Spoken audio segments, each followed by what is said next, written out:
Well, hi everybody. This is Scott from the Old Curiosity Shop. I'm back, and look at all of that stuff.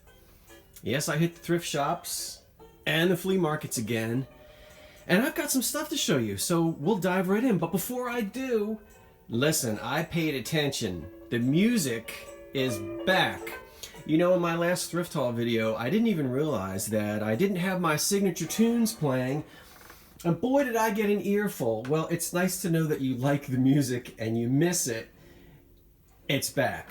And we're actually starting out again with Sammy K and his orchestra. Swing and Sway. Sammy K is the band director there on the right. And his girlfriend there needs to watch out with that beehive hairdo. She's liable to give somebody a concussion. All right, let's see what we have here. A lot of stuff to show you. Well, I guess it's a lot of stuff. Starting out right here, you know, I collect well, I don't collect them, but I pick them up anytime I can. These are, of course, old, oftentimes Bakelite, and these are plugs. They're from the 1920s and 30s. They're all very different. It's amazing when you look and you see how much design went in to plugs. As you can see, each one is a little different. I've shown one like this before that has the acorn, and let's get it to focus there. There we go. The acorns on it and the oak leaves. I pick these up because anytime I do restoration to electric lights from the period, I like to rewire them with reproduction cloth cord, because the old cord always looks like that, and nobody's going to plug that in, nor should they. So I like to restore them with reproduction cloth cord, silk cord, and old. They do reproduce these, and you can go on websites and find them. You can buy them for like $5, $4 a piece, but I like to find the antique ones, and I usually pick them up pretty cheaply. So let's jump over here, speaking of antique lighting, and I'll show you that I did restore this guy right here. Let me turn it off so you can have a better view. It's from the 1930s. It's in the Art Deco style, very geometric. It's frosted glass that has some cold painted green paint applied to it, and it's in sort of a, not really Saturn rings, but this was they made a lamp like this for the I think it was the 1930, was it the 33 World's Fair or 36 World's Fair? I don't know. But this dates to the 30s. And it's really cool. Someone had rewired it. They put on a new cord, and the socket was bad, so I replaced it with an antique socket, as you can see.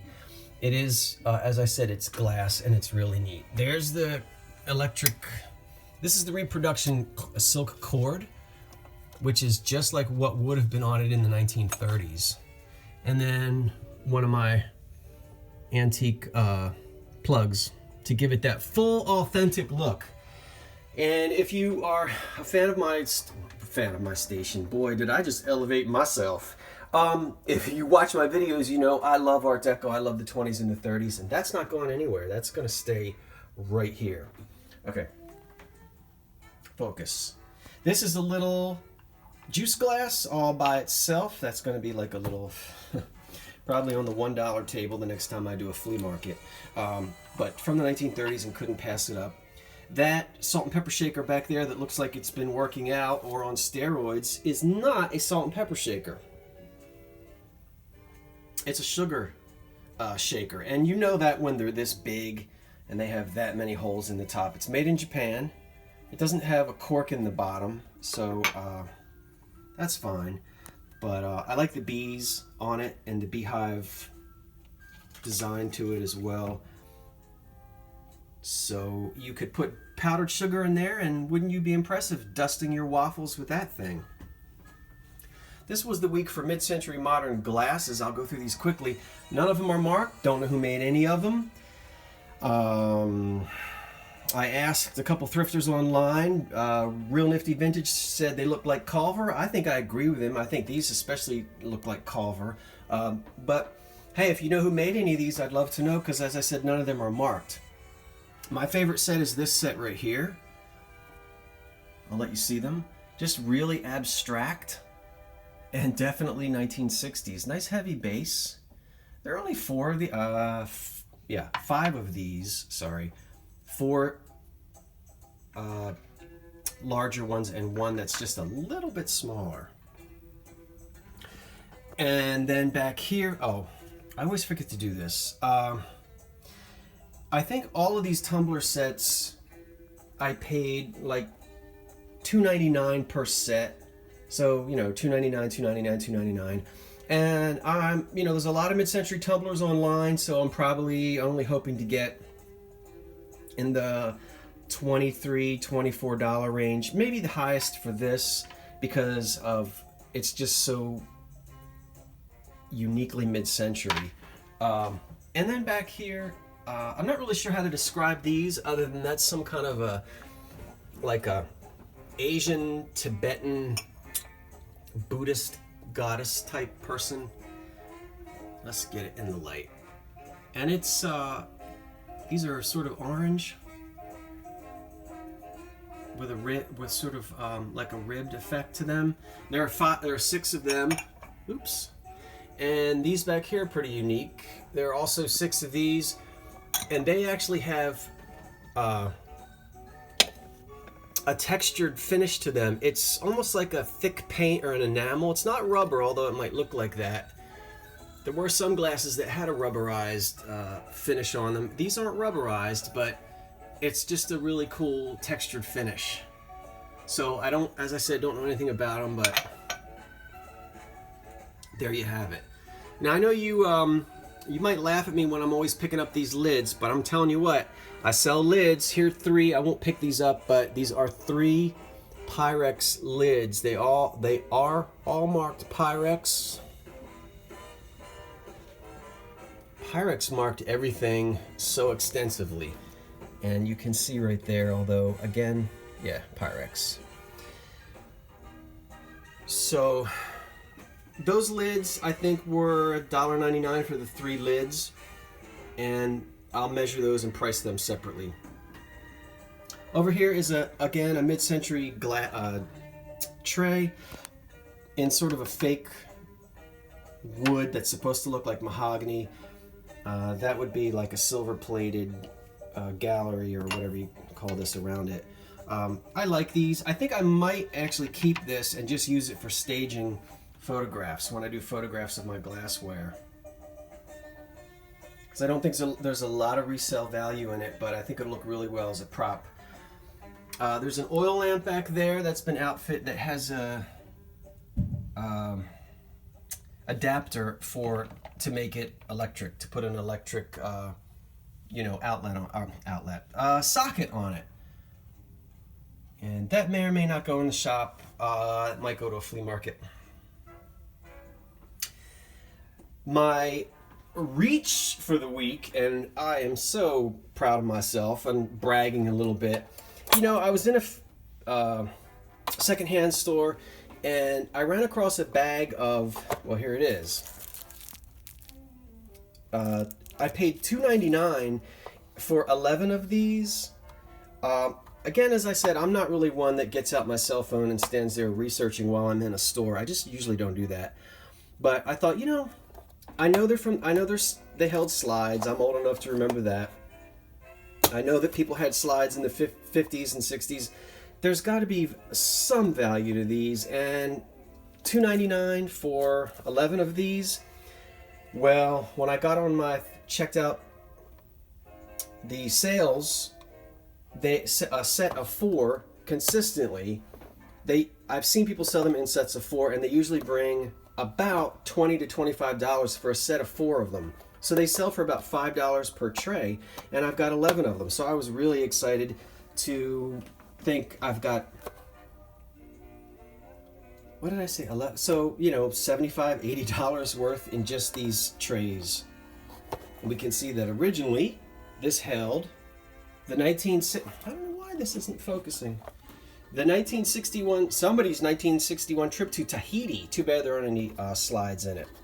So anyway, you know, I would have normally passed something like that by, but I really started to think outside of the box, and I took a chance on this one, and it looks like I'm going to make some money on them. These are not old. I was very certain that they weren't, but I liked the retro look to them. There are 12 napkin ring holders made of metal,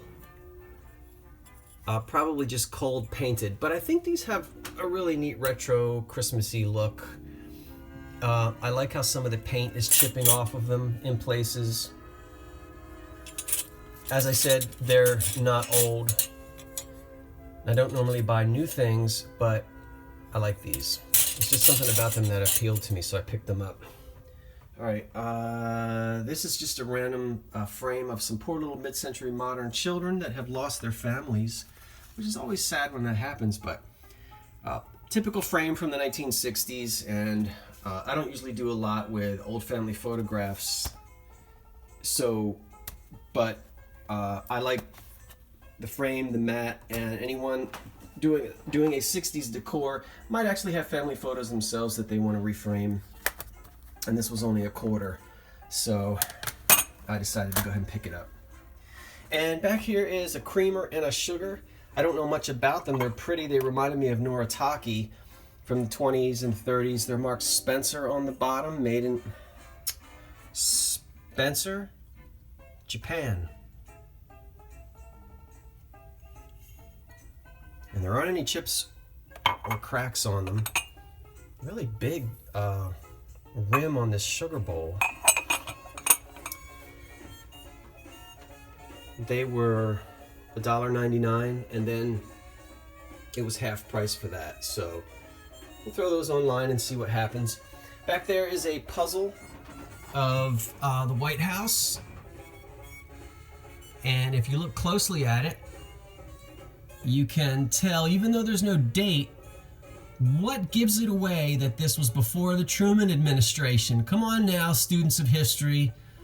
My father loved history and sort of was a amateur historian, I guess, in his own right.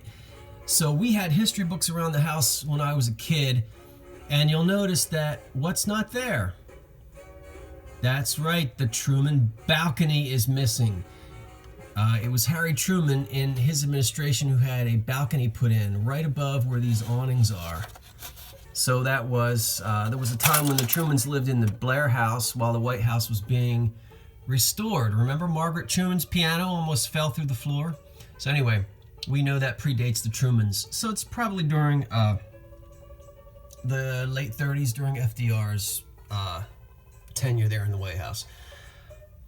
Christmas ornaments, 99 cents. Those are made in Poland, and it's a complete set, except it's missing one, so it's not a complete set, but I'm sure I'll be able to throw in some random glass green ball to make that a complete set. A bunch of, are these called swizzle? I don't know. The things that you mix drinks with. Things that you mix drinks with. Yeah, that's right. And I really haven't had a chance to go through these. It was a bag for $1. There's TWA.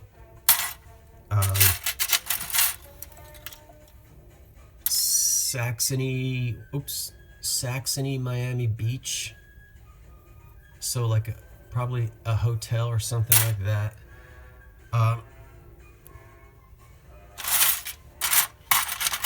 think this one is these are my two favorites. The Tiki style one, which just says Ports O Call. And that says made in USA.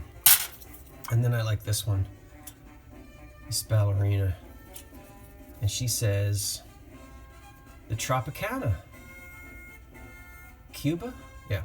So I'll go through these and sort them out and figure out how I'm going to sell them. Again, I really don't know much about them because it's not really my thing. Oh, the Claridge Hotel in Atlantic City. Yep. All right, that was $1 for all of those. Over here is some pressed glass. I don't buy a lot of that, but these caught my eye. They were very cheap. This stuff had its heyday a long time ago. There aren't a lot of collectors of it anymore, but it is pretty as candy dishes. There are 2 candy dishes on pedestals and then a vase. There are not any chips in them, and you want to make sure because there are lots of places where these can be chipped.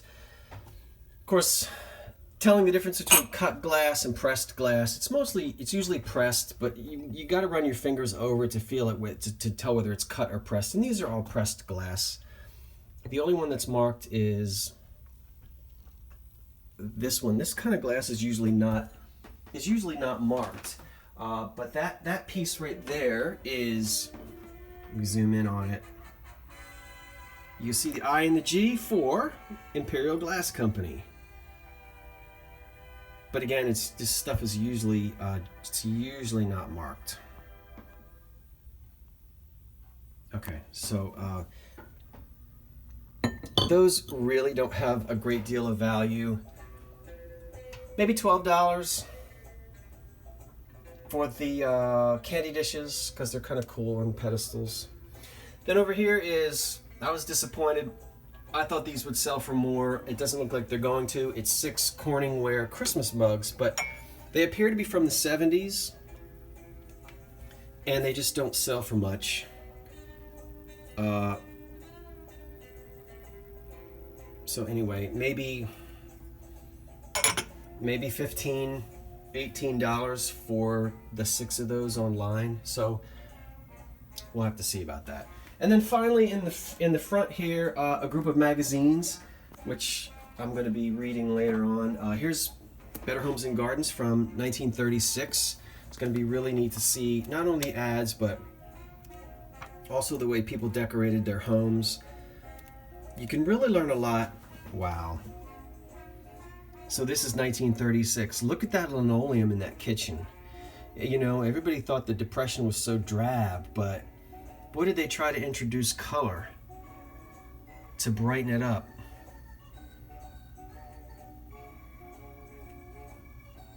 Sorry, I kind of I'm busy studying this and I forgot I'm actually making a video. I need to talk. So anyway, old magazines are fun because of the now look at this. All right, so again, I said 1936. This is the Pittsburgh Plate Glass Company presents magic ways to modernize with paint and glass. Look at how modern this is. Very kind of Hollywood Regency with all of the glass, the silk. Look at how they put the coffee table right in front of the fireplace. It must be springtime.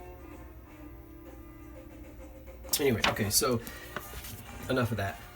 December of 1929, the Mentor magazine, which I'm not familiar with. It looks more like a literary magazine.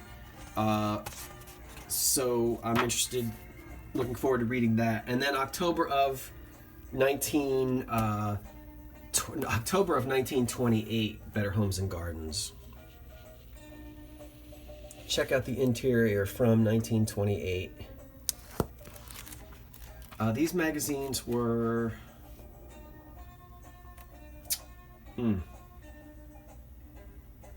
she was selling them for $1 each, but it was $5 for whatever.